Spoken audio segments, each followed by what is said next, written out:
Hi friends! Kumusta po kayong lahat? My name is Lori, isa pong Pinay na online seller dito sa Amerika. In this video, isi-share ko po sa inyo yung step-by-step process kung paano ko pinoprocess yung pagbebenta or pagre-resell ng mga damit online. In one of my previous vlogs, shinare ko doon na madami ako nakuhang mga used na clothes na ire-resell ko online. It's from Facebook Marketplace. Nandito tayo sa taas namin.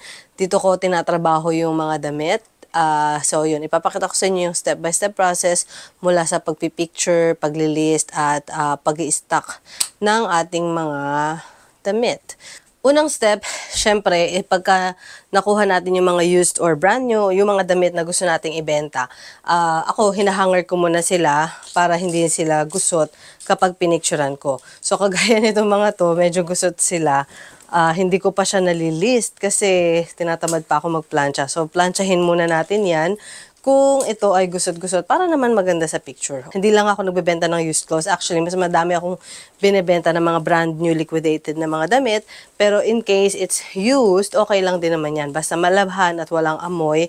O kaya naman, gamitan natin ng lint brush para mawala yung mga minsan, di ba, yung parang mga maliliit na dumi, ganyan. Lalo na sa mga itim, yan, kitang-kita natin yung mga puting alikabok. So, yan, ginagamitan ko sa nito. So, yun nga, minsan pinaplansya ko sila, yung parang steamer, mas mabilis yun. Yun lang yung pagpe-prep natin. And then, pipicturean natin. Meron akong manikin sa mga pangbabae. Pero pag mga panglalaki, madalas meron lang akong hook. You just need your clean white wool. So, ako yan, meron lang akong wool para dyan. So, dyan na ako magpipicture. No? Siyempre, mas maganda kung meron kayong parang studio light talaga. Kasi mas maganda sa picture talaga pag maliwanag. Okay lang din kung wala pa kayo niyan, pwede kayong pumunta lang dun sa kung saan may natural light sa inyong bahay. O kaya naman, yung ilaw nyo, palitan nyo lang ng white light. It will also work. So, dati wala ako niyan, white light lang, okay na. Para sa mga flat lay na picture. Okay? Mag-sample tayo. Sample. Mas maganda talaga sa picture yung manikin eh. Pero kung wala kayong manikin, okay lang yan. Sa Facebook Market, maghanap kayo ng mga luma. Okay lang naman, basta maayos pa. Tapos syempre, ayusin natin.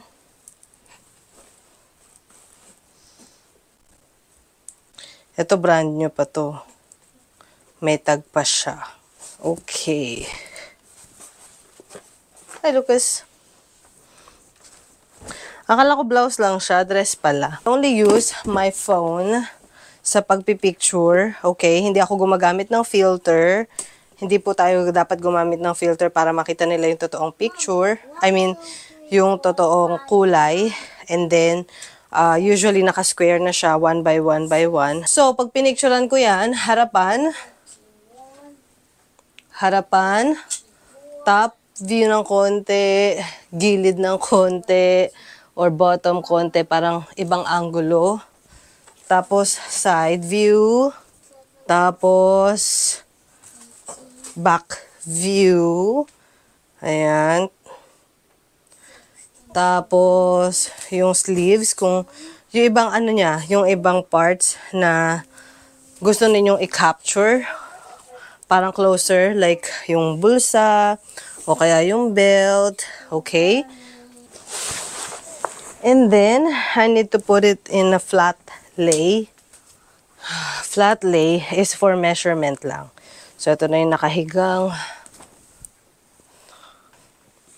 Okay. Next, picture na natin top view, naka-flat. And then, yung label, yung tag. Kung may tag siya, ayan, tanggalin natin yung presyo. Ayan. Tapos, kung meron siyang ibang label sa loob, tignan ninyo, gaya nito, kasi nandyan yung material, tapos, yung care, anong tawag dun? Yung kung paano siya tamang labhan. Ayan. And then, hindi pa tapos. Itong part na to, hindi to required. Kaya lang ginagawa ko siya kasi may mga customer na hindi nagtitiwala sa size. Alam niyo yun kung true to size ba siya. So, they want to know yung specific measurement. So, depende sa kung ano yung binibenta nyo. Like kung dress, they want to know the length, the bust, the waist, 'di ba? Tapos, minsan pati yung sleeve. Yung length ng sleeve. Ipo-fold na natin siya. Ayan. For storage purposes, nahirapan ako actually. Ako'y buntis. Laki-laki ng aking tiyan. Sa totoo lang, di na po ako nagpipicture. Meron po akong part-timer na taga-picture ng mga damit. So, matagal ko na actually hindi ginagawa tong trabaho na to. Paminsan-minsan na lang. So, ayan. Ayan, so meron akong binibili ng mga karton para sa loob ng damit, para matigas, para mas maayos, madaling i-fold, mas maayos tignan. Tapos, meron akong plastic. Binibili ko siya by thousands. So, marami akong in stock. 8.5 by 11 na Ziploc bag. Ayan. Tapos, ayan na. So, naka-fold na siya. Ayan, meron akong sticker. SKU yan. So, the next number is 2031. Tapos, pipicturean ko siya. Yung nakabag at may sticker. Para alam ko na yung damit na huling pinicturean ko, alam ko yung number niya. Okay, now we just have to do the whole process again. Paulit-ulit lang. Pero usually ginagawa ko siya by batch or by similar category. Like mga shorts muna, o kaya puro pantalon muna, o kaya mga dress muna, or whatever. May mga damit na hindi kailangan lagi naka-hanger or naka-mannequin. Yung iba flat lay lang, gaya ng mga shorts. Mas madali lang din kasi hindi na ako patayo-tayo. Nag-invest ako sa pagbili ng mannequin na pambabae kasi mas madami akong binibenta na mga pambabaeng damit. Or mas interesado ako kasi syempre mas knowledgeable ako dyan. Pero kung let's say you want to focus on men's clothes, I would suggest na mag-invest kayo sa mannequin na pang lalaki. The more picture, the better. Kasi para mas makita ng buyer kung ano talaga yung kanilang makukuha. So, meron kong front, side picture. Meron akong higher, lower side angle. Diba? Iba-ibang angulo. Tapos, closer picture nung kung meron siyang picture dun sa t-shirt, closer look ng logo, closer look ng collar, ng sleeves, ng kung ano man yung accent ng inyong damit. Kahit yung bulsa, kung ilan ang bulsa. So, minsan pinipicturean ko yan para din kapag naglista ko, maaalala ko or makikita ko kung ano yung mga iba't ibang description na pwede kong gamitin sa ating picture. Including kahit yung mga butones, dapat meron yung closer picture para mas makita at mas ma-appreciate ni buyer. Tapos ina-add ko nga din yung picture ng mga tag, ng mga label. Lahat ng may mga nakasulat, pinipicturean ko yan. Kasi that can be something, more information about the product pag may tanong si buyer or para din sa'yo kapag nag-list ka na ng iyong item.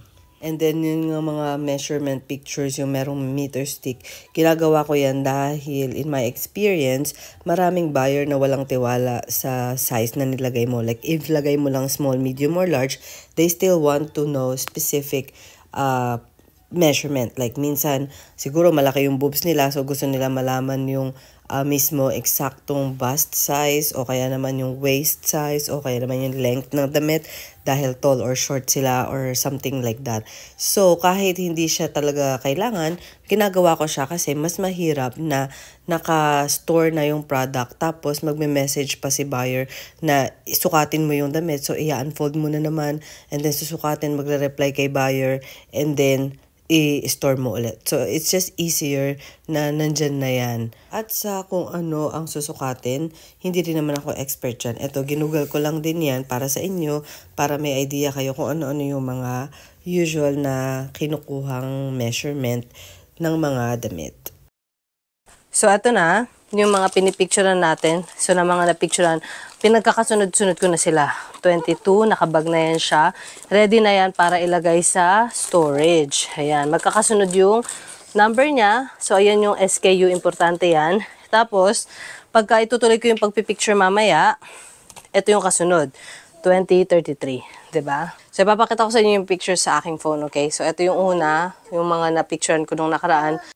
Usually, bago ko i-fold ang damit, kailangan ay na-check ko na rin kung kumpleto ang picture, kung nakuwanan ko ba lahat, at para hindi ko nabalikan at picturean ulit after i-fold at i-store. I made sure na yung mga picture ng mga labels or tags are readable, lalo na yung mga size, other information, and again, for your buyer and for you, for your information habang ikaw ay naglilist, and then makikita niya sa dulo ng bawat picture or bawat product ay yung picture nung nakapak na at nung label para alam ko na yun yung end ng product na yun at yun yung SKU niya.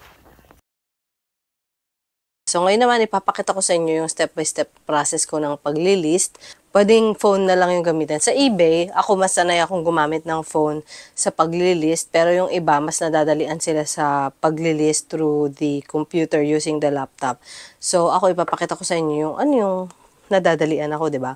So, una muna nating i-list itong shorts na to. So, titingnan ko muna lahat para magkaroon ako ng idea. So, usually, tinitignan ko lang muna yung brand, YMI Dream. And then, shorts, denim, ayan yung mga unang description na naisip ko. Tapos, punta na tayo sa eBay. Yan, makikita nyo dyan, pinutin nyo lang yung list and item. YMI Dreams na brand. Usually, brand names muna, shorts. So, ayan yung lumabas. May mga lumabas na related listings from other sellers. Ibig sabihin, may ibang seller sa eBay na mayroong similar na product. So, maganda yan kasi magkakaroon ka ng idea kung paano mo siya ililist, kung ano yung ilalagay mong title and so on. So far nakita nyo naman, the closest is yung nasa pinakaunahan. Ayan yung mga pinakaparang kapareho niya, no? Kung wala namang lumabas na parang kaparehong listing from other sellers, pwedeng pindutin nyo na lang itong sa baba, continue without, pipili kayo ng conditions, sa atin ay pre-owned, diba? Tapos, ayan, kayo na ang maglalagay ng lahat ng gusto ninyong ilagay na description, sa title and all. So, para siyang empty, blank na listing, kumbaga. Add nyo muna yung picture. Okay, upload. I think sa eBay hanggang ayan, 24 pictures lang yung pwede ninyong i-upload. Up to 24 lang. Usually, hindi naman ako lumalampas ng 24. So, I have 16.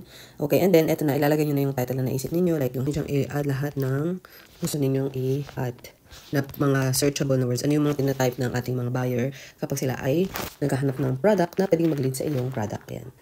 Tapos, i-copy ko yan mamaya sa description. Sa category, i-check nyo kung tama yung category. And then, yung item specific, ito yung medyo madugo. Napakadaming information na hinahanap. Okay, then, meron na siyang brand name, tapos style, Bermuda, size type, regular, size 30. And then, kulay siya. Tapos, fabric type, denim material. Tingnan natin dito kung ano yung material niya. Cotton and polyester. So, cotton, alagay ko na lang cotton blend. Kung gusto niyo naman, ilagay niyo lahat specific. Pwede rin naman multiple na na material. So, ilagay natin kunyari. Ayan, polyester and cotton blend nakalagay. And then, theme, modern, occasion, casual. Saan siya ginawa? Saan ka made? Made in China. Okay. Waist size 30. Paano natin nalaman? Ayun yung nakalagay. Tapos, pwede nyo rin yung balikan. So, nakita nyo yung measurement is 15. So, syempre, times 2. Para sa paikot, that's 30 inches. Pattern, solid. Rice. Kung di nyo alam kung ano yung rice. Ano yung rice? Hindi kanin. Ano ba yung rice? Ito. Yung nandito sa front rice, yung mula dun sa punjo hanggang dun sa may belt part. Ito siya. So, yung front rice is nasa 10. Diba? Tapos, yung back is nasa 12. Mid lang siya. Mid rice. Performance, walking. Pwede nyo i-check lahat yan. Driving, check nyo lahat ng gusto niyo.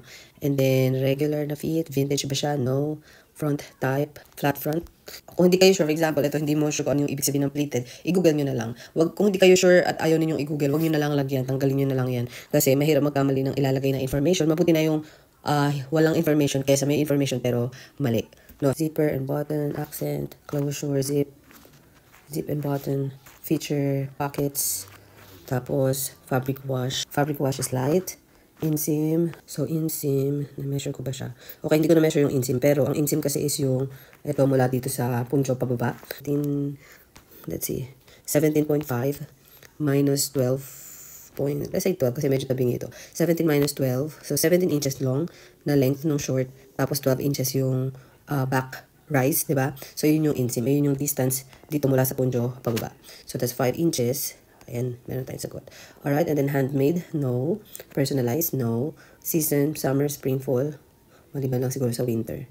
And then, garment care. Ayan yung sinasabi ko yung label. Importante yan. Paano siya i-wash? Ayan, machine wash. Cold, separately inside out. Do not bleach. So, washing machine. Ayan, pocket type, 5 pocket design. Again, kung hindi niyo alam kung ano yung 5 pocket design or cargo pocket, coin pocket, i-google nyo na lang. Sa una lang po yan, yung parang ang dami yung term na hindi alam. Pero eventually, syempre, nalalearn nyo siya, paulit-ulit nyo yung ginagawa, naglilist. So, paulit-ulit nyo kayong naglilist. So, marami kayong nalalearn na mga details or information. So, mas madali na yan sa inyo eventually. So, model, I think style lang siya. M97568. UPC wala or barcode. And then SKU. Ayan. G02022. Okay. Tapos sa description, ayan na. Kinapit ko lang yung title, tapos yung measurements. Okay. Tapos, una kunin natin yung length ng shorts. Waist, alam naman natin, waist. 30 inches. Length is 17.5 inches. Front rise. Back rise. 12 and 10. 12.5 and 10. 10 inches. 12.5 inches. Tapos ano pa? Yung hita at saka yung hem ang tawag yata dyan. Or leg opening.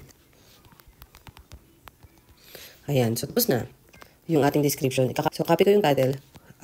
Ito na tayo sa pricing. Bago natin yan ituloy, i-close ko muna to. So, nandito siya sa drafts natin, diba? Tapos, mag-search muna tayo. So, search natin yung title natin para maghanap tayo ng mga kapareho at para ma-compare lang natin yung mga presyo. So, ito yung mga similar brands. O, dito magkakaroon tayo ng idea kung magkano natin siya pwedeng presyohan. So, nakita nyo, karamihan ay nasa $10 to $20 na plus shipping. Presyohan ko siya ng like $19 plus free shipping. Okay, yung sa akin. So, balik tayo dito sa drafts. Ituloy natin yung ating listing.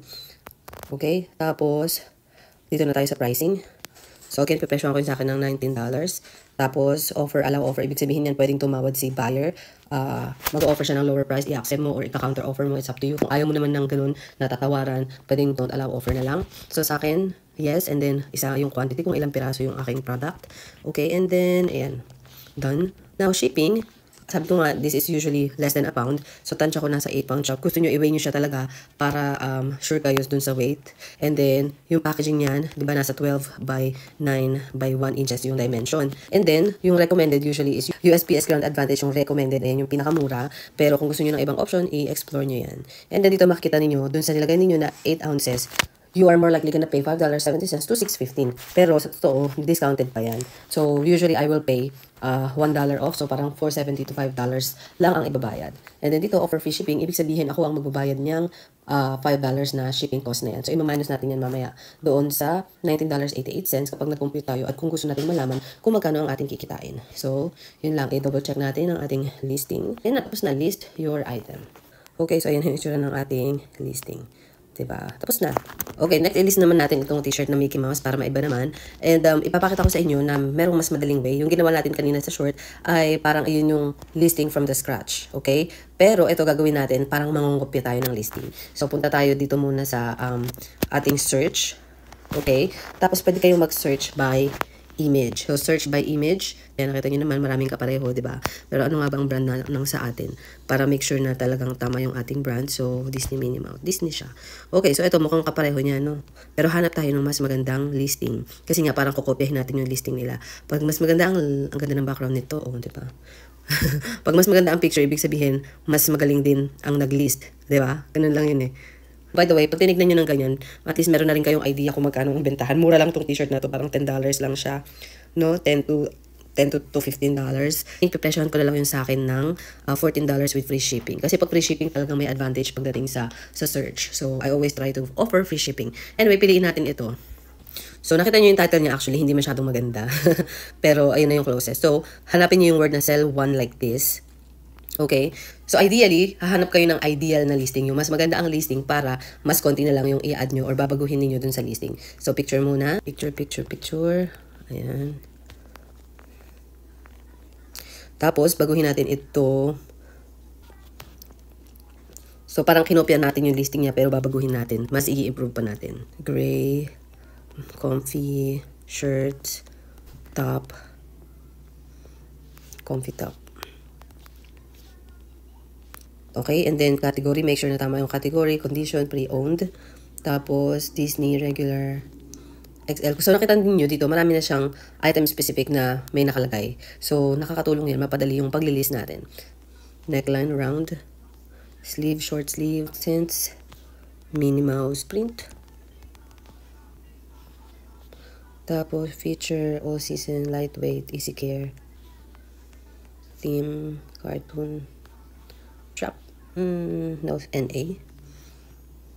Okay. Tapos, region, China, no. Personalized, no. Garment care, washing machine, and so on. UPC, none. And then SKU, G0, 2025. Copy the title sa description. Tapos ito, length. Pag t-shirt, usually nahanap lang dyan is length. Bust. Hem or yung pinakalaylayan or opening is 20 inches. Siyempre, kung paulit-ulit nyo yan ginagawa, dapat meron na kayong parang template, no? Hindi nyo na yan itatype. Ika-copy-paste nyo na lang yan. So, actually, meron ako yan, pero sa computer. And sabi ko nga, hindi ako yung nagli-list. So, yung aking VA talaga ang nagli-list niyan. Meron na silang template na kina-copy-paste nila para alam nila kung ano yung mga measurement na ilalagay dyan. Ika-copy-paste na lang nila yung mga words na yan. Tapos, papalitan na lang nila yung measurement. So, ganun ang ginagawa nila. Okay? So, ito, sabi ko, presyohan natin siya ng... Oh, nakalimutan ko, may option nga rin pala ng auction dito. Ibig sabihin, bibigyan mo sila ng lower price. Tapos, yung iba, magbibid pataas ng pataas yung presyo kung gano'n mo katagal ilalagay. So, let's say in 7 days, yung mga tao magbibid. Tapos, after 7 days, kung sino yung pinakamataas ang bid, sa kanya mo siya ibibenta. I don't do bidding. So, buy it now lang tayo. So, palitan natin, I would say $14. Okay, and then shipping, I would say this is only 4 ounces. And then, free shipping. List your item. Ayan.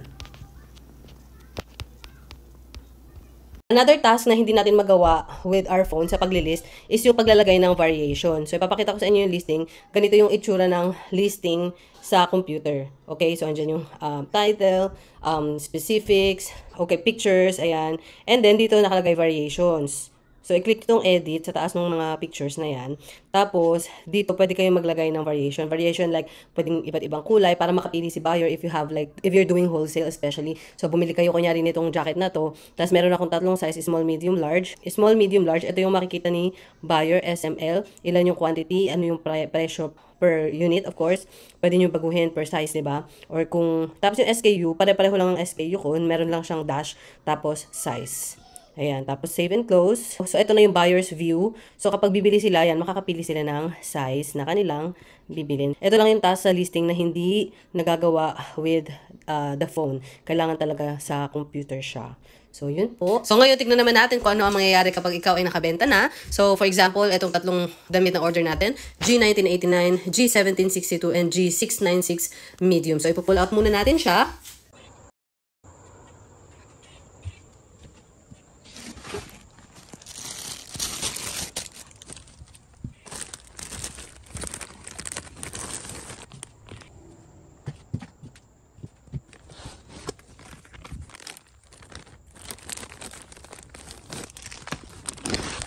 Pipili lang tayo ng mga damit. So, for example, tatlo lang yung nabenta natin. Okay? So, i-click ko tong tatlong nabenta. Tapos, i-click ko yung shipping, get shipping label. Alright? So, dyan, makikita natin na itong dalawang to ay iisa lang yung buyer niyan. So, pwede natin i-click tong dalawa. Tapos, i-combine natin para isang shipment lang sila. Pwede na natin silang pagsamahin. And then, ayan, nakalagay, dyan pwede nyo pang i-adjust yung weight and dimension. So, let's say, dito gagawin natin na 1291 kasi lahat naman ng packing ko sa damit ay same dimension. Tapos, let's say, itong damit na to ay 4 lang siya. Okay, so, ayan na siya. Tapos, pwede nyo nang i-review yung purchase. Ayan. So, iyan ay mababawas sa inyong funds dun sa balance niyo sa eBay. O kaya naman gumamit kayo ng PayPal or yung credit card niyo para makagain kayo ng points. Okay? Tapos dito sa change paper size, dyan, ito yung 4x6, ayan yung regular na Rollo printer na yung regular size, standard size ng shipping label. Pero kung halimbawa, wala pa kayong Rollo printer, okay lang yan. Merong nabibili na letter size na papel na mayroong 2 page. So, ganyan yung itsura niya. So, kapag ito ang ginamit ninyong label, mag-generate dyan is 2 label para dun sa isang papel or isang letter size na sticker. So, 4x6 tayo, save, and then confirm and pay. So, hindi ko na po yan muna itutuloy kasi hindi pa ako mag-ship. So, ganyan po ang pag-ship. Pero so, kung halimbawa, isa lang yung inyong benta. Kunyari, isa lang yung nabenta natin. Kunyari, ito lang, no? So, click nyo lang yan kaagad, yung get shipping label. Tapos, ayan, ganun din i-adjust nyo yung weight and dimension. Tapos, pili kayo ng service dito and then purchase shipping label sa baba. Kung wala naman kayong printer pala, pwede rin dito nakalagay QR code. Piliin nyo yan. So, sa eBay pa din kayo magbabayad ng label. Ipapak nyo yung product. Tapos, punta kayo sa post office. Ipakita nyo yung QR code. And then, scan nila yung QR code, ipiprint nila ang label, and ilalagay sa inyong package. And wala kayong babayaran sa post office. Again, itong purchase shipping label na yan ay babayaran ninyo sa eBay. Pero, ibabawas nila yan sa inyong funds, or again, kung gusto ninyo ay ipabawas ninyo sa inyong PayPal account. Pagka sinip nyo yan, pag let's say ito na sold na siya, hindi ko naman to isi-ship ng ganito lang. Tatanggalin ko yung itong SKU tag, tapos ilalagay ko siya sa mas maganda at mas makapal na poly bag, yung gray usually. Tapos, yung label nasa labas. Ganun. She's awake? Okay, Abi. Alright guys, sakto. Tapos na. Kung meron po kayong ibang tanong about this video, i-comment nyo lang po sa comment section below. At marami pong salamat sa inyong panonood. Sana po ito ay nakatulong. Ito po ay ni-request ng ilan sa aking mga subscribers. So, ayun. Sana po ay nakatulong. Marami pong salamat. Till the next video. Happy selling. Bye. Gising na si Andrew.